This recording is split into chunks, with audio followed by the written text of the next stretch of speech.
4月17到19號啊，大家有啲咩做先？除咗夜晚可以繼續追蹤住張雪機車喺 WSBK 嘅成績之外，我相信我哋下晝嘅時候，大家應該都會好唔得閒啦。因為香港呢有2項比賽項目呢又會舉行咯。咁其中一項呢，我相信都係喺香港嚟講，佢係最氣氛最熱烈、最熾熱嘅一個運動項目之一，7人欖球賽啦。咁但係我今日就唔係想講7人欖球賽啦，今日我想講下另外一樣應該會比較少人留意嘅，而同一時間亦都係喺香港時間4月17到19號舉行嘅2026年 UCI 場地單車世界盃啊！呢個賽事將會1連3日喺將軍澳香港單車館舉行啊！港隊今次就派出咗15人嘅大軍喺主場迎戰其他國家嘅選手。咁喺呢15人大軍入面，我想大家記住一個名，呢一個人呢，將會係呢一項比賽最受注目嘅其中一個選手，而且亦都係喺世界舞台上面，亦都會係一個最受矚目嘅選手嚟嘅。佢就係我哋未來嘅冠軍級嘅選手李思穎啊！佢而家只係24歲啫，就已經有小女車神嘅稱號，而且佢除咗代表場地單車之外，佢仲有挑戰公路單車嘅項目嘅。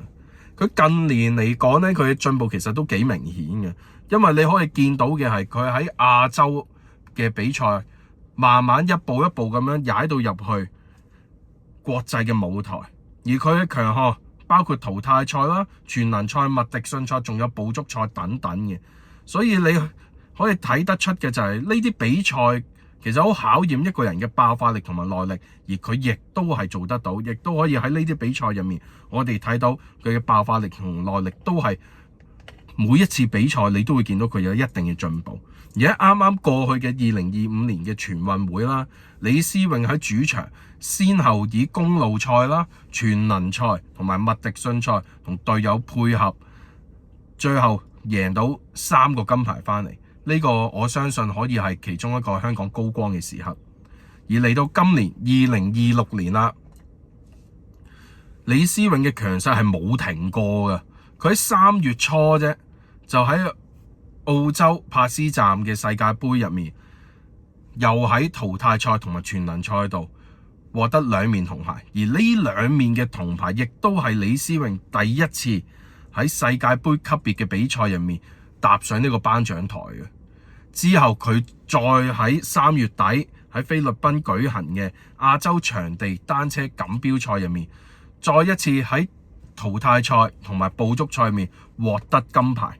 咁其實我哋可以睇到佢喺一個咁密嘅賽程底下，佢依然可以不停咁樣獲得獎牌。我哋可以睇到佢嘅狀態十分之出色，而呢啲成績我哋亦都可以睇到佢喺國際性嘅賽事入面，佢嘅穩定性啦，同埋佢嘅競爭力都係不斷地提升緊，而且越嚟越穩定添。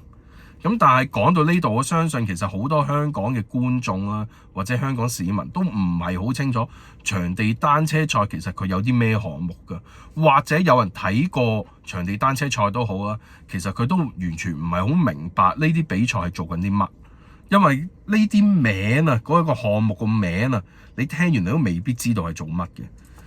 咁啊，依家就不如等我講一講，其實有啲咩嘢項目啦。咁我都係抽一部分出嚟同大家講下啦。咁首先就係團體嘅追逐賽啦。咁啊，4個人一隊，車手輪流領騎嘅啫。目標就係追逐對手，或者係以最快嘅時間完成指定嘅距離。凱林賽，哇！聽完呢凱林賽你又唔知係啲乜啦，係咪？團體追逐賽你都仲明白係啲乜？凱林賽已經唔知啦。其實凱林賽就係一開頭佢會有一部電單車領航嘅，咁啊當佢帶領住車手加速咗幾圈之後呢，佢就會離開㗎啦。咁當佢一離開嘅時候呢，其實車手就已經可以自行衝刺，咁個感覺其實就有啲似喺室內玩高卡車嗰啲賽車咁樣嘅感覺咁樣嘅。咁而嚟到麥迪遜賽啦，李思穎曾經都贏過冠軍啦。咁呢個其實就以2人一隊咁樣去玩嘅。咁啊以接力嘅形式，一個人比賽，一個人休息，咁樣考驗長時間嘅耐力同埋隊友之間嘅默契配合啦。咁全能賽聽到個名應該都明白㗎啦，咁就會係由多個項目組成嘅一個比賽啦。咁佢當中可能會有捕捉賽啊、衝刺賽啊、淘汰賽同埋記分賽等等嘅。咁呢一個都好考一個車手佢哋嘅適應力啊，同埋佢哋全面嘅能力係去到邊嘅。而全能賽就係我哋冠軍級嘅選手李思穎嘅強項啊。咁嚟到捕捉賽啦，捕捉賽又係點咧？其實佢就係一個比較傳統嘅項目啊，通常都係一氣呵成啦，所有人一齊出發。咁女子隊通常就踩大約40個圈度啦。咁呢一個項目亦都係靠最後衝線嚟去決定嘅勝負嘅。咁而嚟到記分賽啦，哇！呢個我可以話俾你聽係我最中意嘅項目啊！記分賽其實就係所有車手佢哋係會一齊出發嘅，咁會踩一段距離啦。男子通常係踩40公里，女子係踩25公里。每隔10個圈就有一次衝刺嘅時間，咁前4名呢就可以攞到積分嘅。咁分別就係第1名5分，第2名3分，第3名2分，第4名1分嘅。而最後一次衝刺嘅話，分數仲會係 double up 㗎。咁所以其實係十分之刺激㗎。咁仲有一個可以加分嘅方法就係，如果車手成功追過其他人1圈嘅話，咁你係可以加20分添。咁如果被追過1圈嘅嗰個選手呢，咁就唔好意思啦，你要扣翻20分啦。咁最後呢，佢就唔係靠衝刺嚟去決定勝負嘅。講到記分賽就梗係以積分最高嗰個人勝出啦。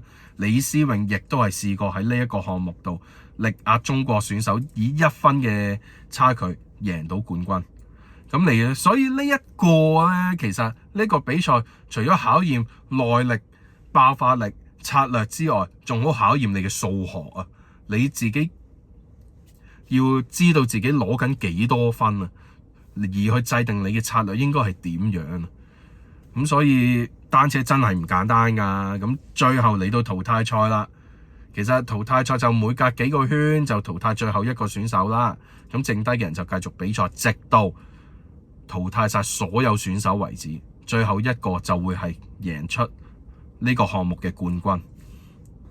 咁呢啲項目其實都各有特色啦。現場睇嘅話，你係可以感受到好多嘢嘅。你可以感受到架車好高速咁樣衝刺啦，可以感受到戰術同埋團隊嘅配合啦，仲可以感受到好多嘢就係，喂，單車真係唔簡單，因為佢當中包含咗嘅事其實原來有好多好多好多。咁當中大家就可以感受到呢啲事情啦。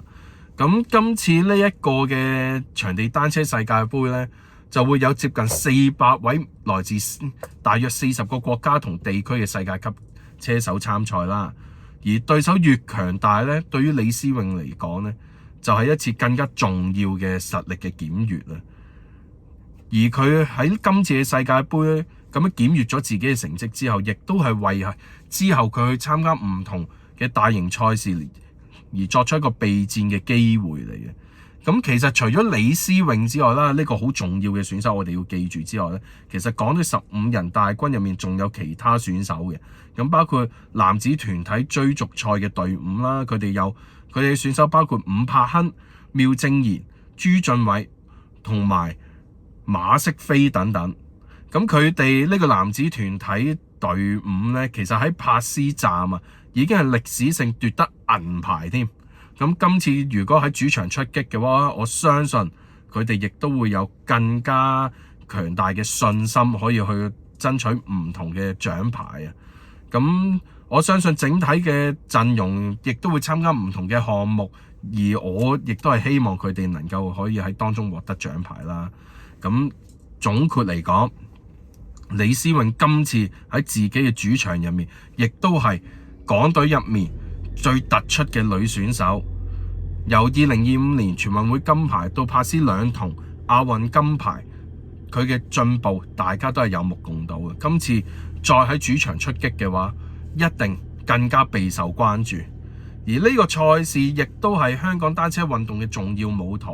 李思穎同其他港隊嘅選手都會同唔同嘅世界級嘅車手繼續同場競技。希望大家真係唔好再淨係聚焦喺七人欖球度，仲要多啲留意下其他唔同嘅運動，包括我哋香港單車隊嘅表現。亦都希望大家為咗七人欖球賽嘅選手打氣之餘，都希望可以為香港單車隊打打氣。希望香港單車隊喺嚟緊呢一個比賽嘅成績入面，都會有一個比較好嘅成績啊！咁獎牌就希望梗係有啊，更加好啦。咁希望李思穎都能夠繼續以佢最突出嘅選手，亦都唔好有壓力咁樣去贏取唔同嘅獎牌啦。今集就係咁多先。咁大家呢一個週末你哋會點樣過呢？你會選擇睇七人欖球定係睇場地單車賽呢？而大家又有冇睇過場地單車賽先？歡迎大家喺留言區度留言啦。最後記住啊，走之前一定要訂閱同埋撳個鈴鈴，每一次出新片呢，咁你先知道嘅。仲有就係 comment like share 啦，下面留言俾啲意見我啦。咁係咯，記住啦，今個星期3個比賽，包括張雪機車嘅 WSBK 喺夜晚舉行嘅比賽啦，仲有2項七人欖球同埋場地單車世界盃，都需要大家一齊努力咁樣去支持啊！咁我係傑克的巨人，我哋下集再見，拜拜。